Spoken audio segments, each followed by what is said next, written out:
그러시네 마태복음 1장 21절에 있는 말씀을 바탕으로 해서 예수님의 생애 이와 같은 제목으로 하나님의 말씀을 전하도록 하겠습니다. 2006년도 5월 17일 날 프랑스에서 칸 영화제가 개최되면서 개막극으로 상영된 영화가 있었습니다.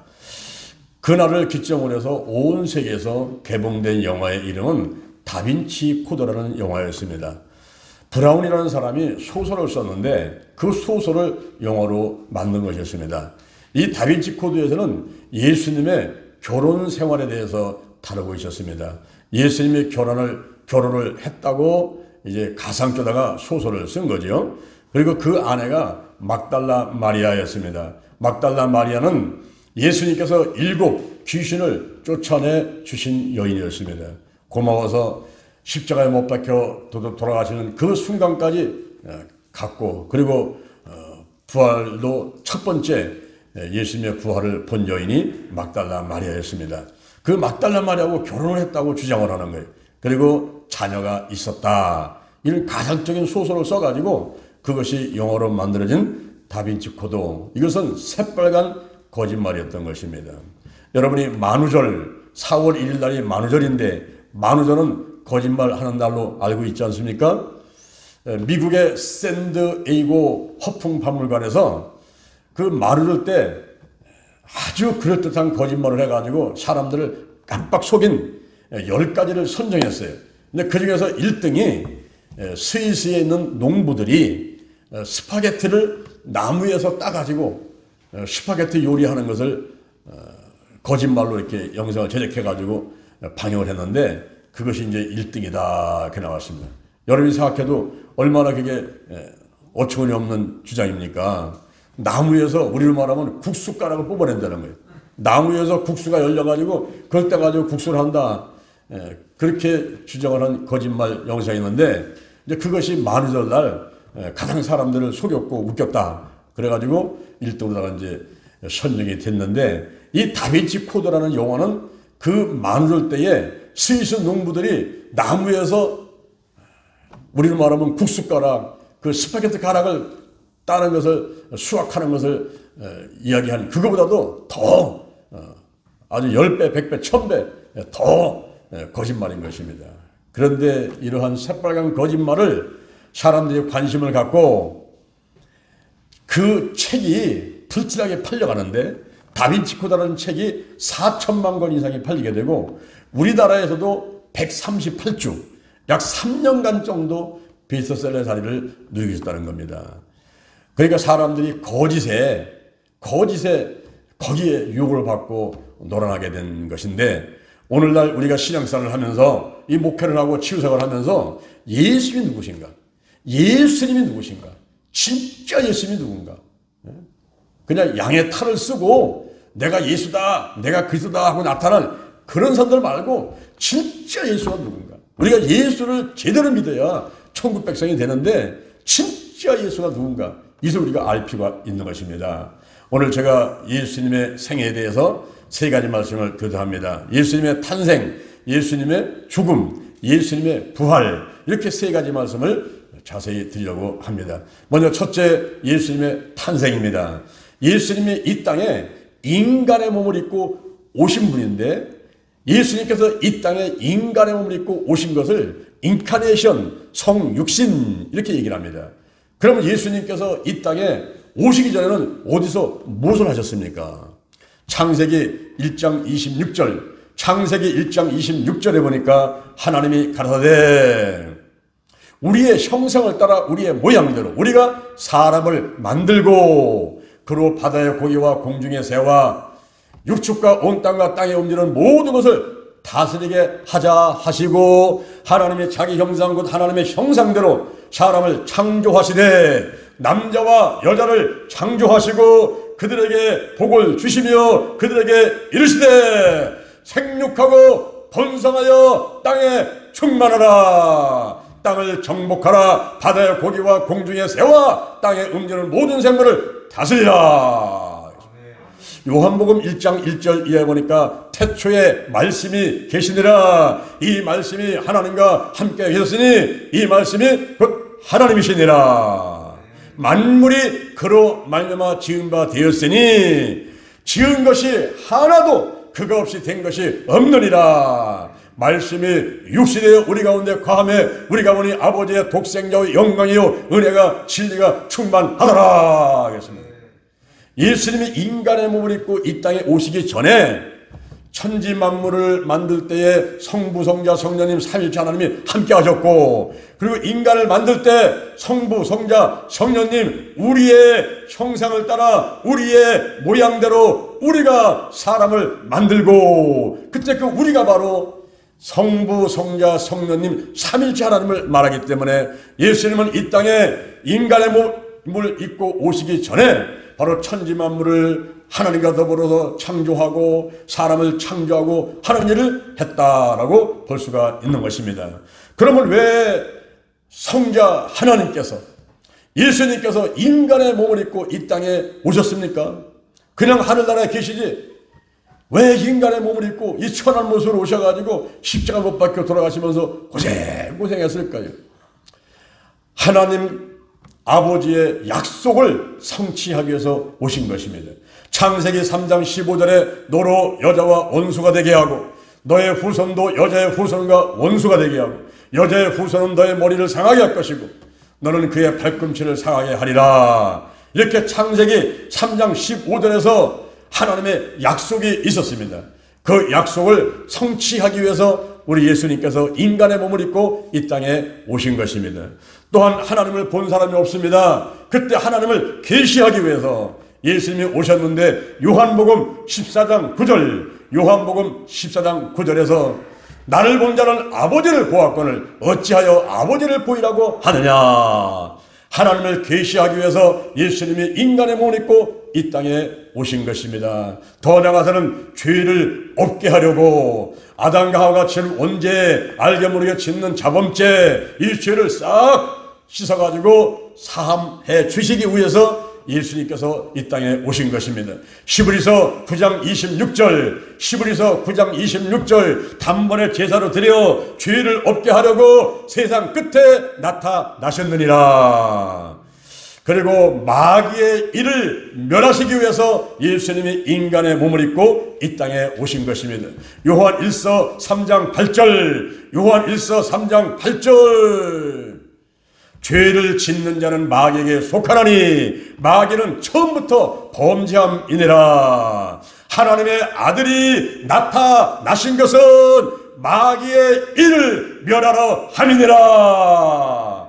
할렐루야, 할렐루야.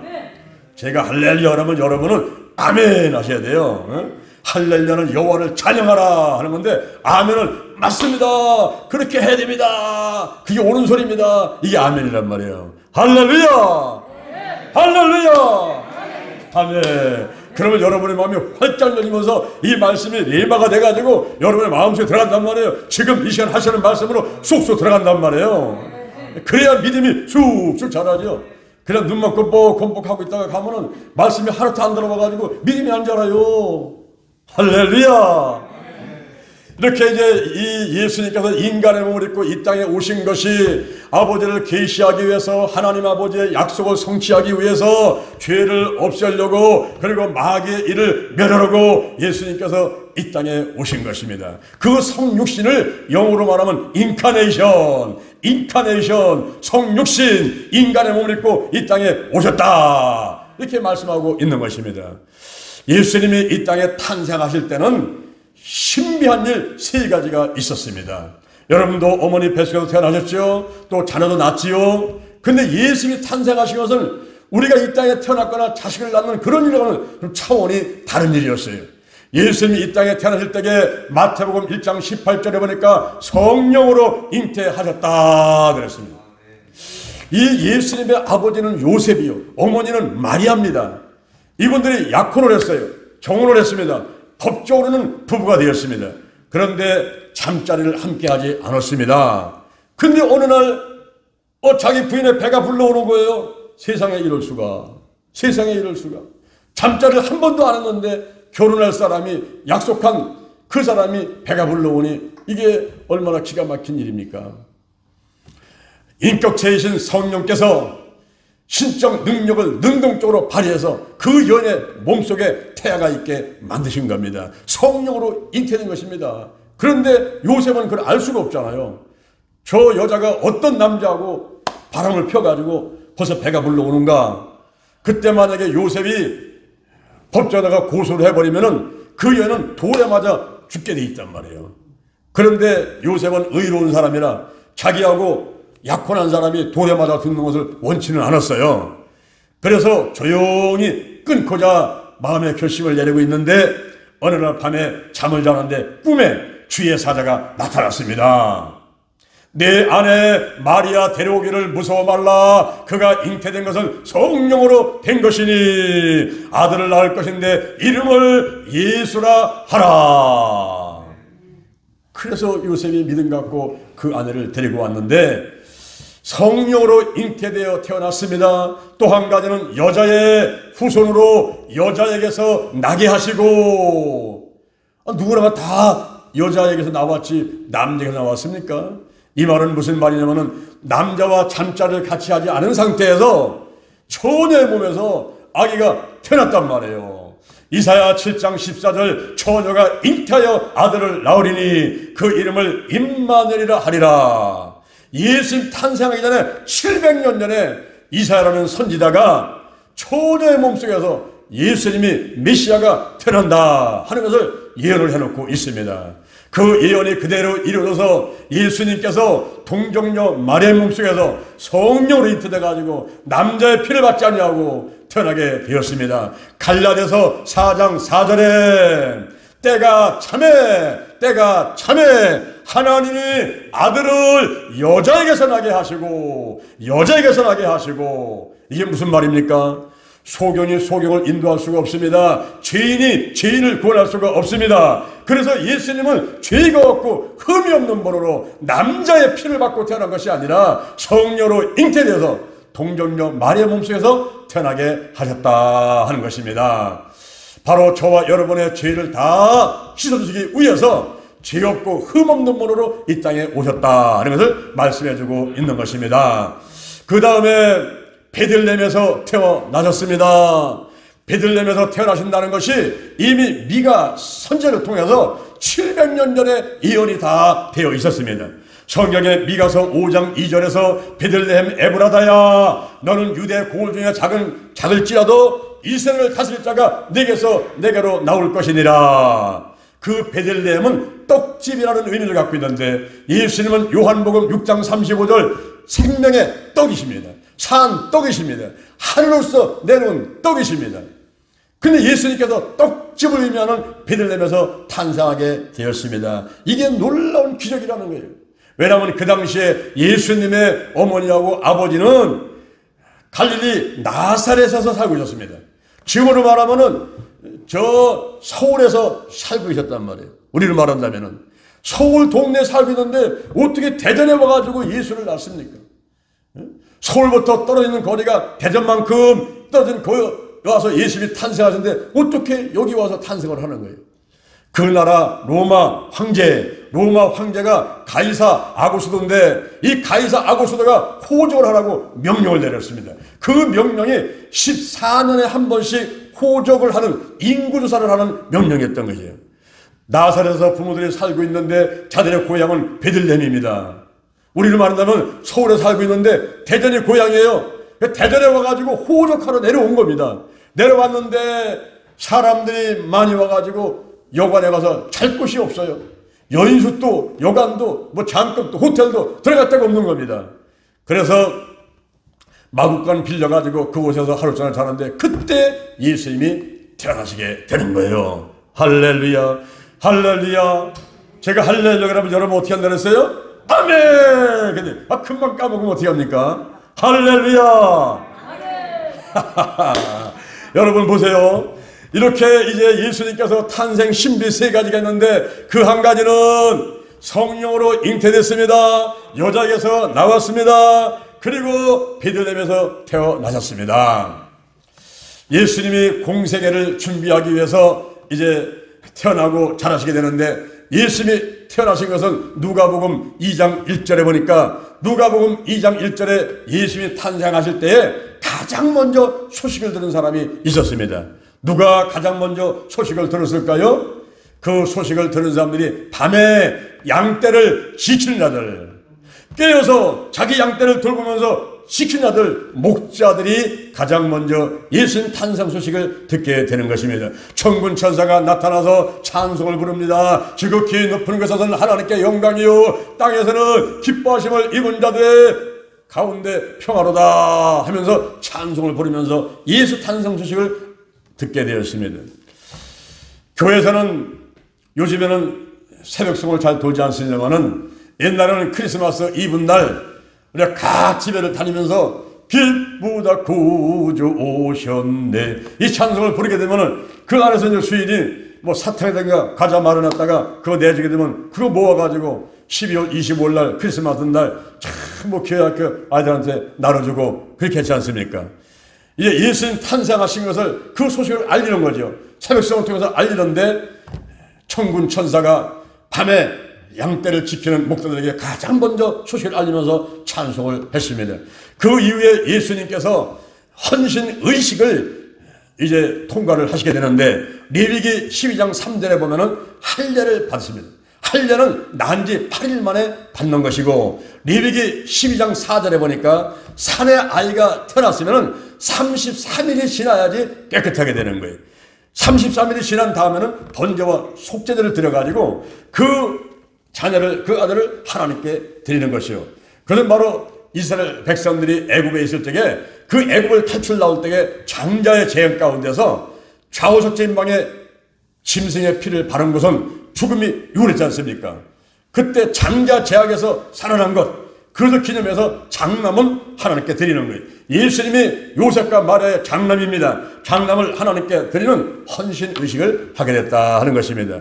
그 이후에 예수님은 애굽으로 피신하시게 되는데, 왜 애굽으로 피신했느냐면 헤롯 왕이 지금 유대인의 왕으로 난 자가 있다 해서 그를 찾아서 죽여라, 2살 이하의 남자는 다 죽여라, 이렇게 명령을 내렸어요.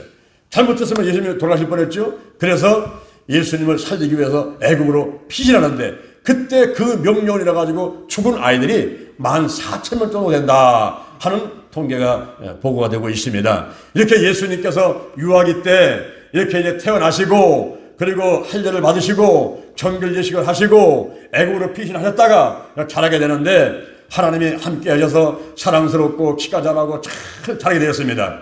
12살 때 예루살렘에 올라가 가지고 율법 학자들과 서기관들과 토론도 하고 이렇게 잘 자라게 됐습니다.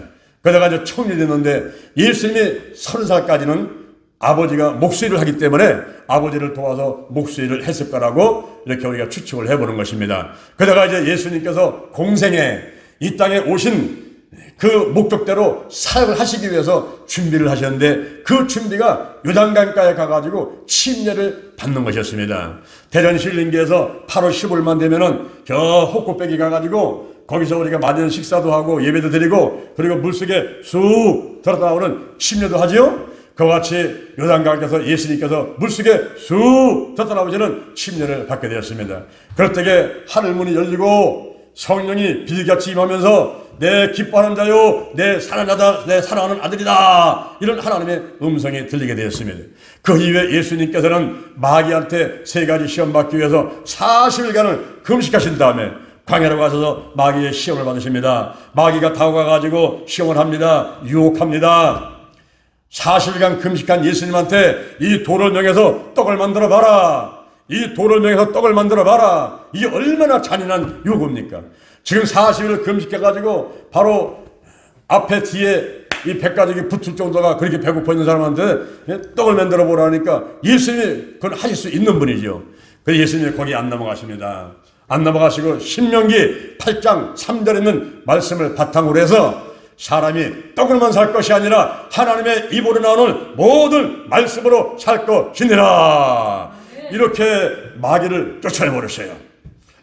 그랬더니 마귀가 갔다가 다시 와가지고 이번에는 성전 꼭대기 높은 곳에다가 올려놓고선 띄어내봐라 그랬습니다. 그때 예수님께서 신명기 6장 16절 말씀을 가지고서는 주 너희 하나님을 시험치 말라. 그랬더니 또 마귀가 떠나갔지요. 내가 또 완전히 간 게 아닙니다. 또 왔어요.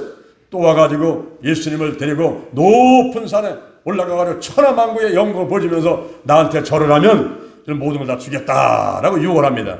그때 예수님께서 신명기 6장 13절에 있는 말씀을 바탕으로 해서 우리 하나님만 섬기고 다만 그를 경배하고 그만 섬기라고 하는 이 말씀을 하자 이제 마귀는 떠나가고 천사가 따라서 수종을 되게 되었습니다. 이렇게 침례를 받으시고 마귀 시험을 물리치시고 돈과 물질과 돈, 물질 그리고 명예와 권력과 이 세 가지 물질, 명예, 권력 세 가지를 하나님을 할 때에 멀리하면서 오직 하나님을 바라보면서 기도하면서 하겠다는 모든 준비를 끝마치신 다음에 드디어 이제 사역을 하십니다. 회개하라 천국이 가까웠느니라. 마태복음 4장 23절 가르치고 천국복음 전파하고 치유하는 생활을 하면서 생명을 살리는 일을 하시게 되었던 것입니다. 할렐루야 할렐루야. 이제 예수님께서 탄생하신 것을 말씀을 드렸어요. 그다음에 두 번째로는 예수님의 죽음에 대해서 말씀을 드리겠습니다. 구약성경에 보면은 예수님이 이 땅에 오셔가지고 죽으신다는 말씀들이 많이 기록되어 있어요. 창세기 3장 15절에서 예수님이 여자 후손으로 오셔가지고 이제 돌아가신다는 말부터 시작해가지고 이사야 53장 4절 이하에 그는 실로 우리의 질고를 지고 우리의 슬픔을 당하였거늘 우리는 생각하기를 그는 징벌을 받아서 하나님께 맞으며 고난을 당한다 하였노라. 그가 찔림은 우리의 허물을 인하며 그가 상함은 우리의 죄악을 인함이라. 그가 징계를 받음으로 우리가 평화를 누리고 그가 채찍에 맞음으로 우리가 나음을 입었도다. 우리는 다 양 같아서 그릇 향하여 각기 제 길로 갔거늘 여호와께서는 우리의 죄악을 그에게 담당시키셨도다. 구약성경에서 예수님이 오셔가지고 십자가에 못 박혀 돌아가신다는 사실을 이렇게 기록을 해놓고 있고 신약성경에 보니까 약 175회 정도나 예수님이 돌아가신다는 이런 말씀이 기록되어 있어요. 물론 누구나가 다 한 번은 죽지만은 예수님은 33살에 젊은 나이에 그것도 사형수가 십자가에 못 박혀 죽는데 그런 사형수가 죽어가는 십자가 형틀에 못 박혀 죽는다는 것을 이것을 얘기를 하고 있습니다. 예수님께서 왜 죽으셔야 됐을까요? 그것은 속량 때문이었습니다. 속량이 뭘까요? 이 속량은 값을 치르고 사는 것입니다. 우리가 물건 살 때에 값을 치르지요. 라면 하나 주시오. 그럼 1,000원 주고 라면 산단 말입니다. 물건 살 때 값을 치르고 사듯이 바로 하나님께서 저와 여러분을 이제 하나님의 자녀 삼으실 때에 그 죄의 값 그리고 저주의 값을 치르고 저와 여러분을 사기 위해서 필요한 것이 바로 속량인데 예수님께서 그 속량 때문에 십자가에 못 박혀 돌아가시게 되는 것입니다.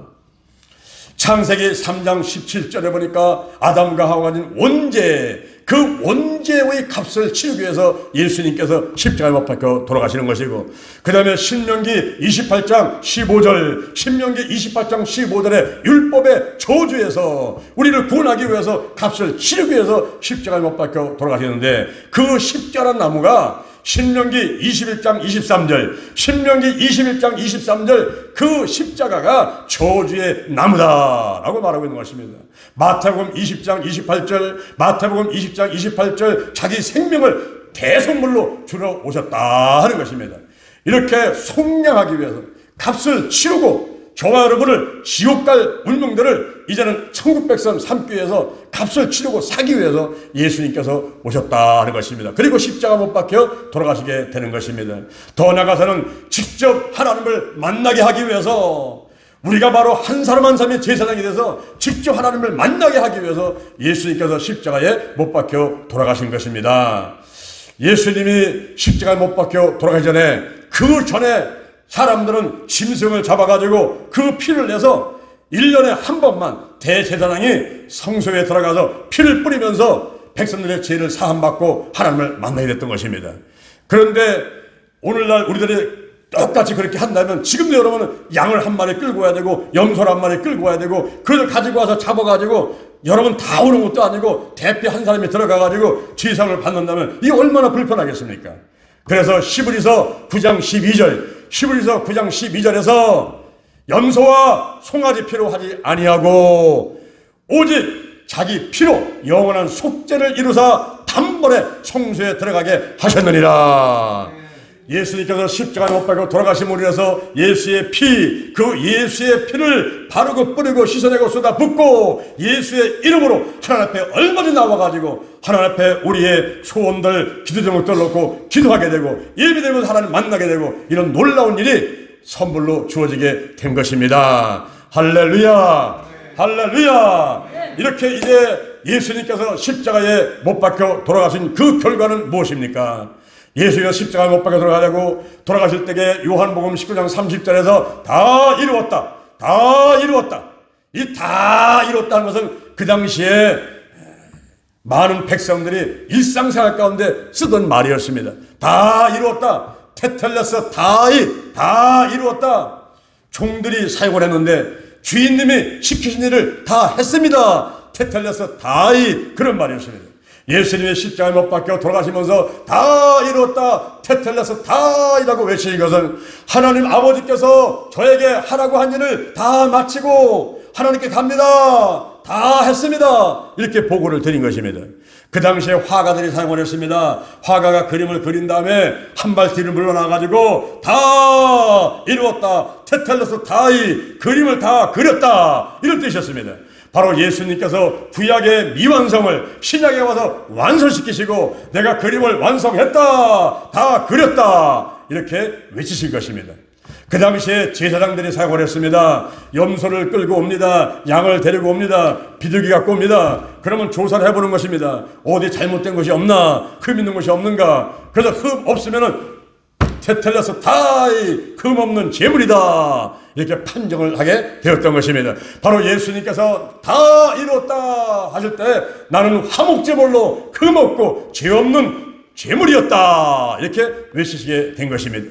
그 당시에 상인들이 사용을 했습니다. 테텔레스 다이, 값을 지불했다 하는 것입니다.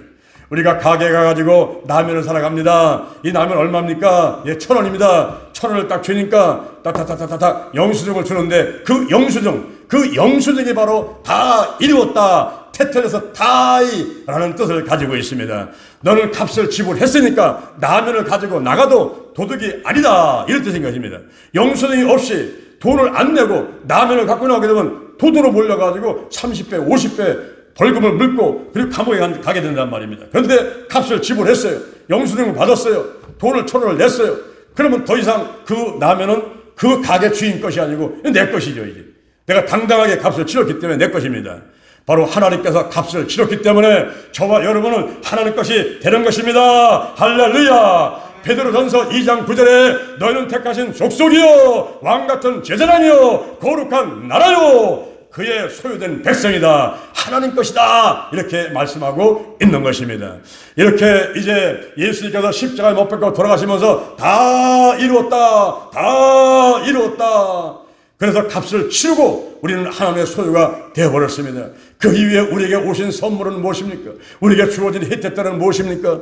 갈라디아서 3장 13절에 그리스도께서 우리를 위해서, 나를 위해서, 장로안이를 위해서 저주를 받은 바 되사 율법의 저주에서 우리를 속량하셨으니 기록된 바 나무에 달리다마다 저주 아래 있는 자라 하였습니다. 이런 그리스도 예수 안에서 아브라함의 복이 이방인에게, 장로안에게, 저와 여러분에게 미치게 하고 믿음으로 말미암아 성령의 약속을 받게 하려 함이니라.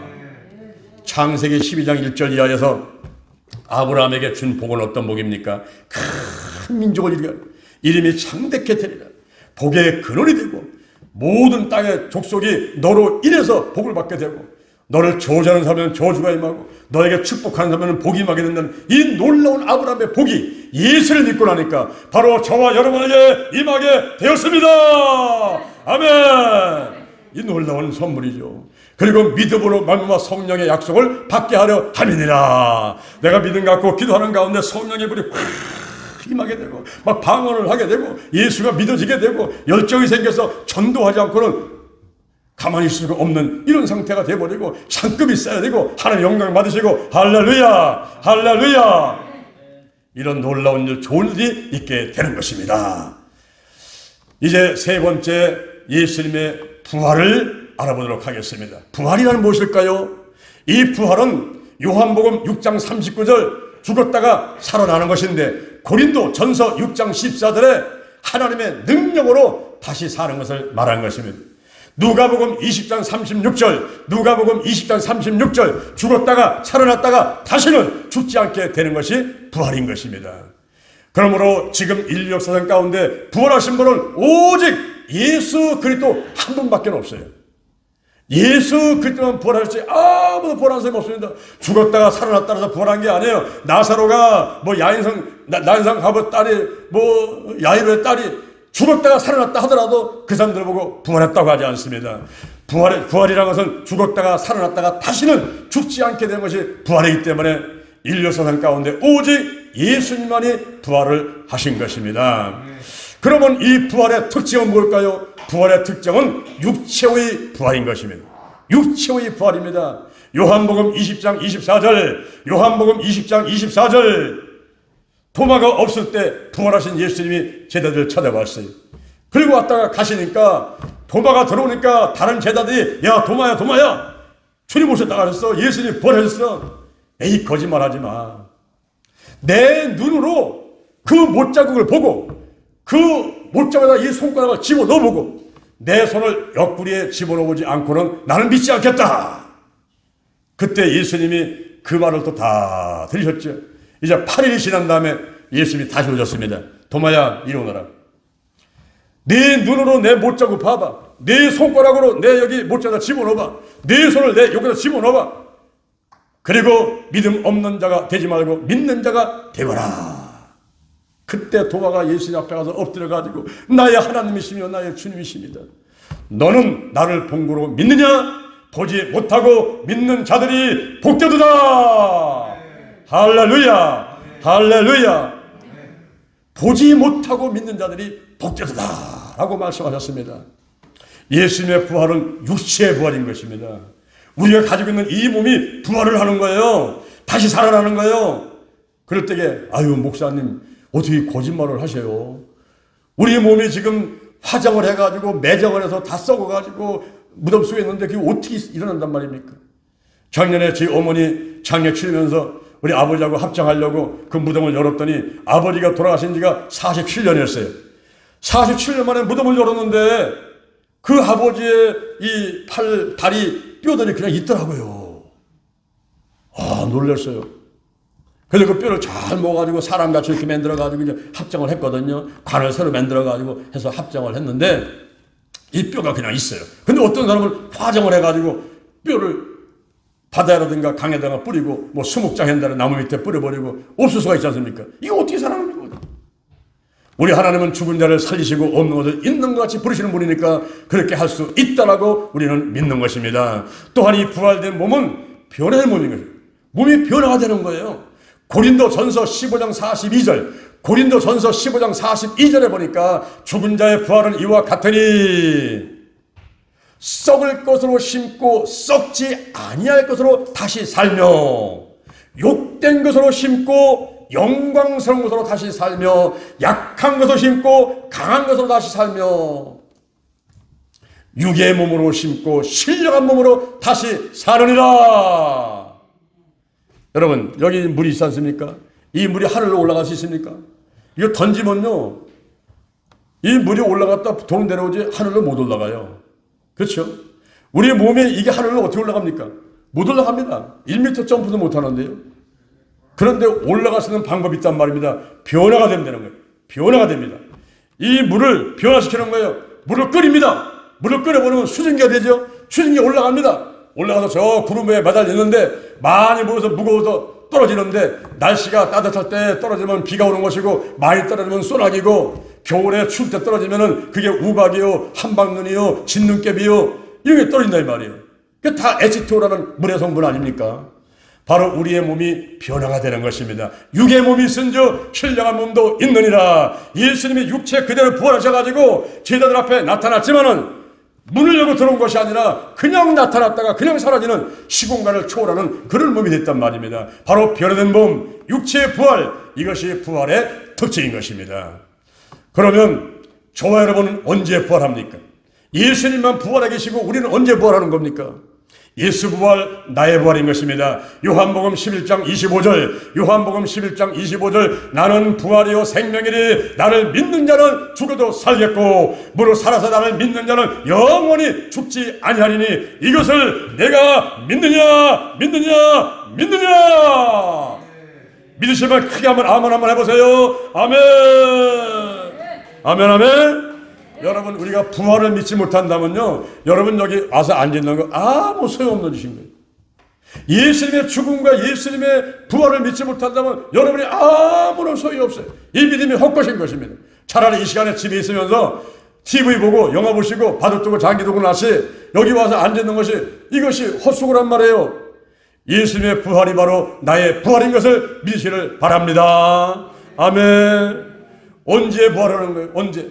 고린도전서 15장 23절, 고린도전서 15장 23절에 보니까 각각 자기 차례대로 되리니 먼저는 첫 열매이신 그리스도시요 그 다음에는 그리스도 강림하실 때 그에게 붙은 자요 그 후에는 나중이니 모든 권세와 모든 정사와 능력을 멸한 다음에 나라를 아버지 앞에 바칠 때라.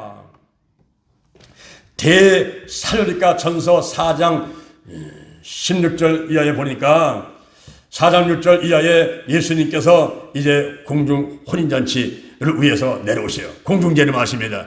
주께서 호령과 천사의 소리와 하나님 나팔로 친히 강림하시리니 그때 죽은 자가 먼저 일어나요. 그리고 살아남은 사람이 구름에서 끌려 올라가요. 공중에서 신령한 혼인잔치하게 올라갑니다. 그때 부활을 하는데 그때 그 부활이 첫째 부활, 생명의 부활, 예수를 믿은 사람들의 부활인 것입니다. 근데 부활은 예수를 믿지 않는 사람도 부활을 하는 거예요. 근데 그 부활은 백보자 심판 때, 심판의 부활로, 둘째 부활로 백보자 심판 때 사형 언도받고 영원히 꺼지지 않는 지옥불 속에 들어가기 위해서 부활을 하게 되는 것입니다.